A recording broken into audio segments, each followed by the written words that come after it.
There are some impressive cases of overcoming trauma and living a new life through integrated mindfulness. Please introduce it. Okay, this is another variation on the process of enlightenment that I've introduced small amounts of. And the practice, when you sit down to practice an integrated mindfulness, is you first of all assume the stance of a witness. Now, a witness is that in us which is aware. So it's sometimes called the big self or the real self or an authentic self. But we're all aware right now of the thoughts going through our mind. But we can also be aware that there is an awareness of those thoughts. So there's a real self that is witnessing all of my thoughts. And I can actually, if I think about it, I can feel into that real witness that's observing all my thoughts. And the more I feel into that real witness, the more I let go of my small mind. Because as I rest in the witness, I'm resting in big mind, or my real mind, or my real self. And that ends up letting us transcend or move beyond our small self and rest in our big, huge, unified self. And that's the general instructions that you're given in any integrated path of waking up. Now, when I say integrated, I don't mean that they include all the bases, that they include growing up and opening up and cleaning up and showing up and the full spectrum of quadrants, levels, lines, states, and types. No meditation practice includes all of those, except the ones that I've introduced, having to do specifically with the integral approach. But otherwise, most of these meditation systems that go back 4,000, 5,000, 6,000 years ago, this is Zen Buddhism or Vedanta Hinduism or contemplative Taoism or Christian mysticism, all of those work with this sort of big witness awareness. And they try to get us in touch with that witness awareness because in Christian terms, that witness awareness is one with God. And as I said, the big self is one with everything, but it's certainly one with the ground of all being. It's one with God. It's one with the fullness and reality of the entire universe. And when people first stumbled upon that type of realization, it had a huge impact on them. So most of the people that had a very powerful enlightenment or awakening or meditative experience founded specific individual religions. So Jesus Christ was one such person. He had a profound experience that I and the Father are one. I and this ground of all being are united. We are the same thing. Christ was claiming, in other words, that he was one with God. And everybody who had that enlightenment experience of waking up felt that they were one with this ground of all being, that they were one with God. And you find that in the mystics of every single religion worldwide, the mystics being those who have a contemplative, unifying experience, a waking up experience.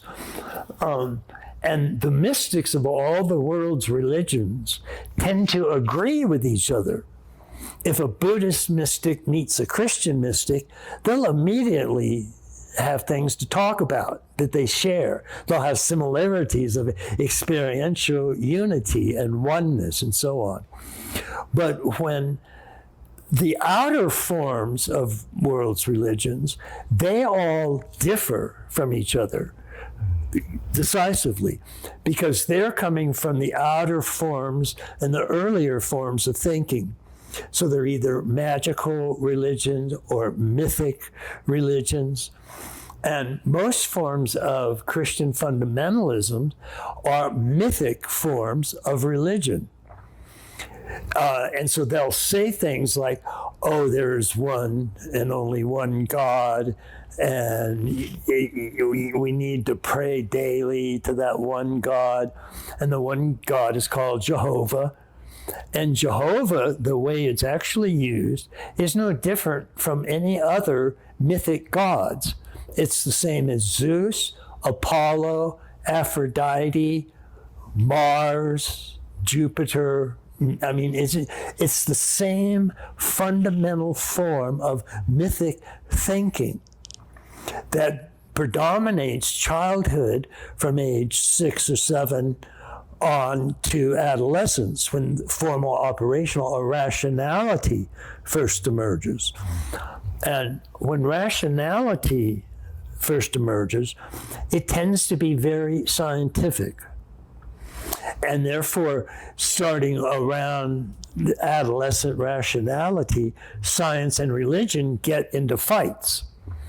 That is to say, typical science and ordinary mythic forms of religion, because they just don't agree with each other. Science looks at rationality and reason and experiments to discover the truth, whereas religion is usually just the report of somebody who has made up a lot of stories built around a mythic god. So it's the same. The Greeks had an enormous amount of mythology. They just never got religion because nobody ever hooked it up to a type of waking up experience. But I'm saying for this integrated mindfulness, please introduce it, is that we follow the same basic instructions that are given for waking up to all people. And all forms of waking up everywhere rely on finding this very real witness awareness that's witnessing your thoughts right now. And you notice that if you identify as that witness, you're no longer focused on the separate thoughts. So you're no longer identified with your mere thinking apparatus. You're identified with the witness of your thinking. And that is what brings you the special enlightened oneness. And that's what makes it so profound. Is the purpose of meditation spiritual awakening? What do we ultimately gain through spiritual awakening? According to you, people first see the world only through the eyes of flesh. You said that by keeping the eyes of reason and rationality, the theory of geocentrism, not the theory of heliocentrism, was found.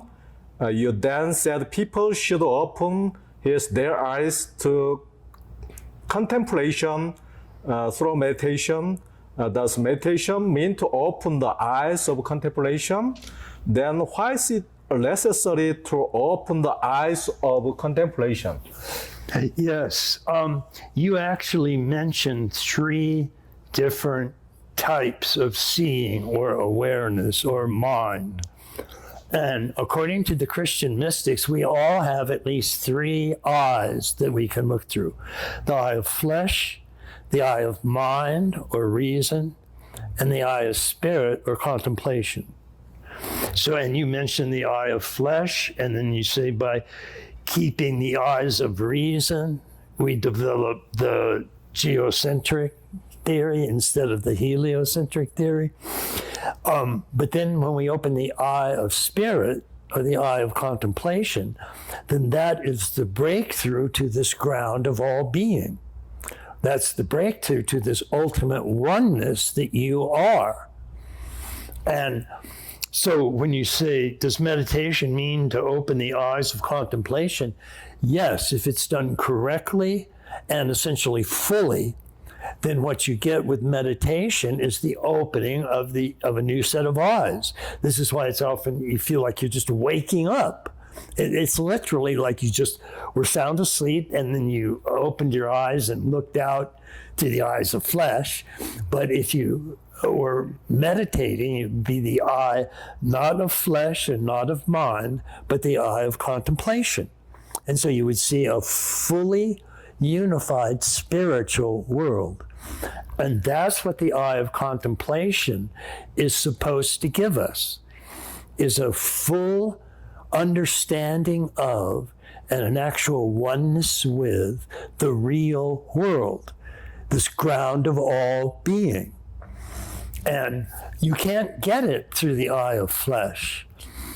You can't even get reason through the eye of flesh. What you get is seeing, hearing, tasting, smelling, and sensing.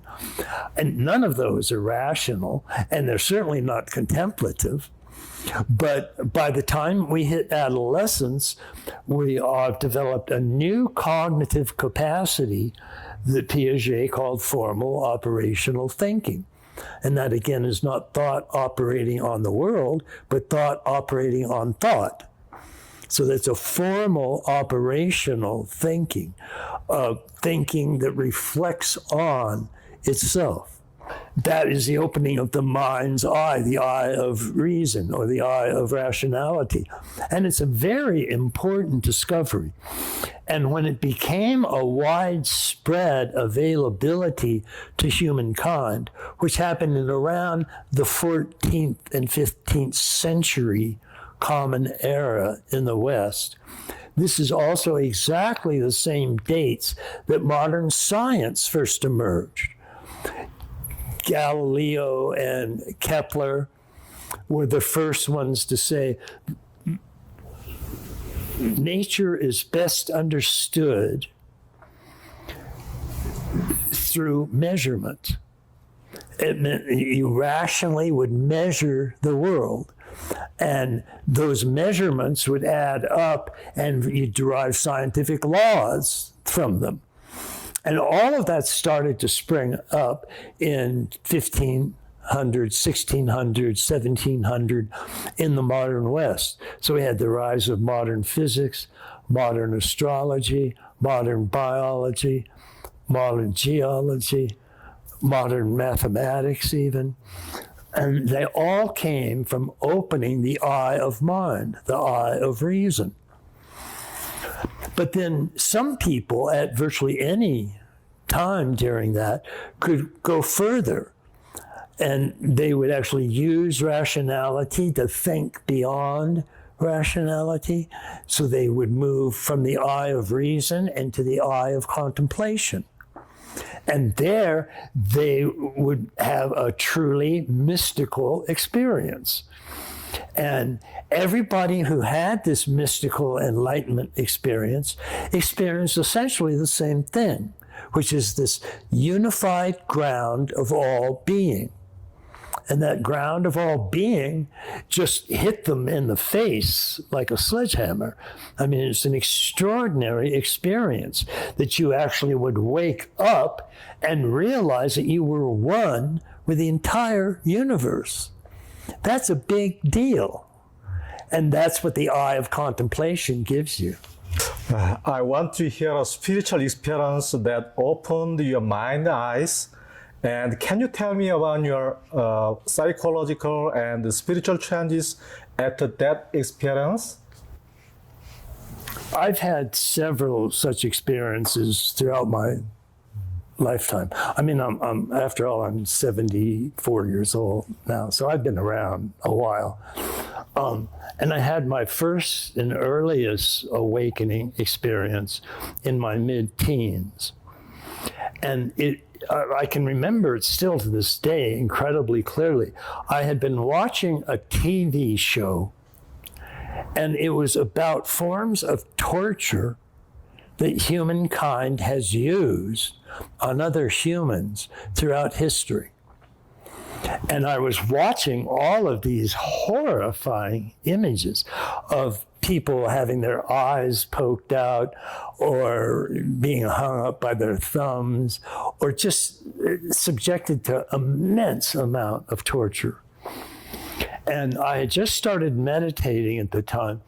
And after I finished watching that horrifying show, I went in and sat down on my meditation mat. And the first thing I thought of was, you would never be able to endure any of that.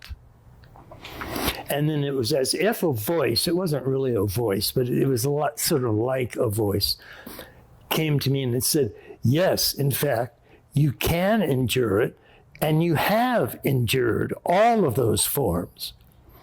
And exactly at that moment, I broke with my separate small self and identified with this real self, this pure witness awareness.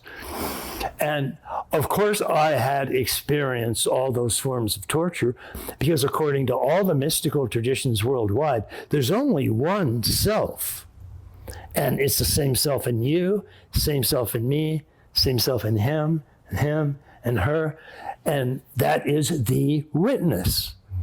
And so when we're fully identified with that witnessing part of ourselves, then we're identified with that complete ground of all being. That also means that we have gone through the experiences that every other person has gone through, because they also have the same, ultimately, the same one self. And all the mystical traditions worldwide, of course, claim there's one God, one self, one reality, and it's called Brahman or the Tao or Dharmakaya.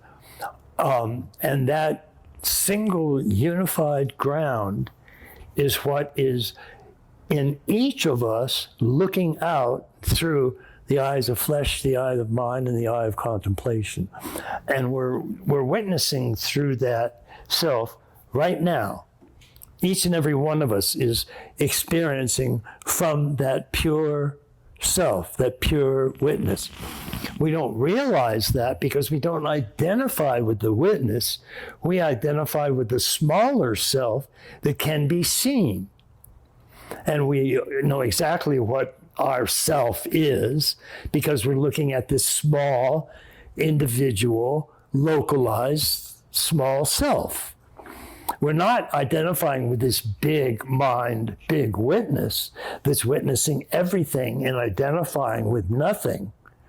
It's just with great equanimity witnessing everything that arises moment to moment to moment. And when we get into that witnessing state of seeing everything arise moment to moment to moment, then we are seeing it as an object. And it's no longer our subject. It's no longer our self. So we're transcending that small self through the eye of contemplation and through witnessing. And when we do that, then we are literally one with everything, that entire ground of all being. And that's the experience that I had just seconds after I thought, oh, there's no way I could experience that horrible torture.